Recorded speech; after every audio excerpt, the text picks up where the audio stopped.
বধূ সাজলেন বাংলাদেশের জনপ্রিয় অভিনেত্রী অপু বিশ্বাস, তাও আবার শাকিব খানের জন্য। শোনা যাচ্ছে শাকিব খানের সাথে সবকিছু সমাধান করে আবারও এক ছাদের নিচে বসবাস করতে যাচ্ছেন বাংলাদেশের জনপ্রিয় অভিনেত্রী অপু বিশ্বাস। এবার আর দূরত্ব বেশি দিনের নয়, কিছুদিনের মধ্যেই তারা আবারও সামাজিক এবং পারিবারিক ভাবে বিয়ের বন্ধনে আবদ্ধ হতে যাচ্ছেন। এই নিউজটি সামাজিক যোগাযোগ মাধ্যমে ব্যাপক পরিমাণে আলোচনা সৃষ্টি করেছে। ইতিমধ্যেই চিত্রনায়িকা অপু বিশ্বাস জানিয়েছেন কিছুদিনের মধ্যেই তারা সুখবর দিতে যাচ্ছেন। চলুন বিস্তারিত সবাই এক নজরে দেখে নেই। চলচ্চিত্রের চরিত্রের প্রয়োজনে অসংখ্যবার নববধূ সেজেছেন ডালিউড কুইন অপু বিশ্বাস।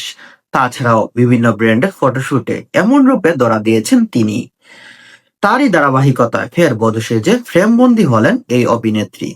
চিত্রনায়িকা অপু বিশ্বাস বাস্তব জীবন থেকে অভিনয় জীবনে অনেক বেশি বধূ সেজেছেন এবং সেই কারণেই তিনি বারবার বধূ সেজতে আগ্রহী প্রকাশ করেন।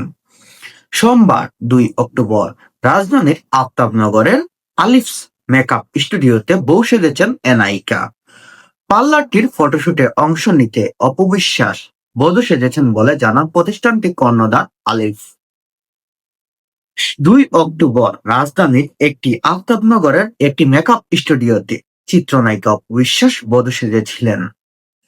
গৌতম সাহেব কোরিওগ্রাফিতে বউ সেজেছেন অপু বিশ্বাস। এ বিষয়ে গৌতম শাহ বলেন, এ পর্যন্ত অপু বিশ্বাস অনেকগুলো ফটোশুট করেছি। ব্রাইডাল লুকে ওকে বেশি ভালো লাগে। অপুকে নিয়ে কাজ করার অভিজ্ঞতা সবসময়ই ভালো। আমার চয়েস ও সহজে বুঝে যায়। ভালো হয়েছে আলিফ মেকআপ স্টুডিওতে ফটোশুটটি। চিত্রনায়িকা অপু বিশ্বাসের যে ফটোশুটটি হয়েছে সেখানে গৌতম শাহ ছিলেন। গৌতম শাহ বলেন, চিত্রনায়িকা অপু বিশ্বাসকে ব্রাইডাল লুকে সবসময় ভালো লাগে এবং সে আমার চয়েস গুলা, আমার অভিনয়ের দক্ষতাগুলা ভালোভাবেই বুঝে যায়। অপু বিশ্বাস অভিনীত অপ্রযোজিত সবশেষ সিনেমা লাল শাড়ি গত ঈদে মুক্তি পায়। এতে একটি বিশেষ চরিত্রে দেখা যায় গৌতম শাহকে। অপু বিশ্বাসের পরবর্তী সিনেমা ছায়াবৃক্ষ, এরই মধ্যে সিনেমার দৃশ্য ধারণের কাজ শেষ হয়েছে।